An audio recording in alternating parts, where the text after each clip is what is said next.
Viskas vyksta dabar. Dabar.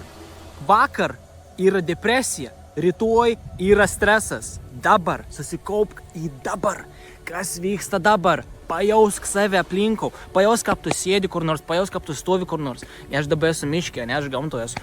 Tai aš pasiemu šitas, atsisėdu. Mane, aš juos patyris, man jau nebereik stengtis, bet, pavyzdžiui, dabar kažkam kas nausi ir pasiemu atsisėdi, užsimerki, į ko tu dara. Tiesiog girdi. Banda pajosti vėją, banda pajosti koks jausmas, kaip iš saulė čiupinė tavi. Pabandyk pajosti, išgirsti, pabandyk dalykus, paukščiukus, pabandyk pajosti aplinką, pabandyk pajosti erdvę.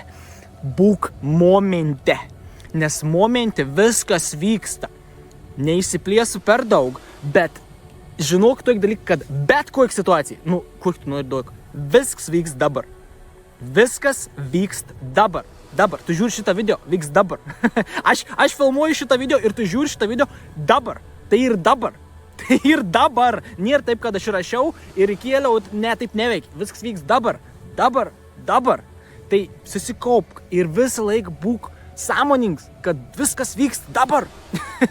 Ir mėgaukis gyvenimu. Dėkok už dabar. Džiaukis už dabar. Mylėk save už dabar, kad tu gali būti bet kur tu dabar ir bebesi. Dėkok ir mylėk ir džiaukis. Gyvenimas yra gražus, kai gyveni dabar.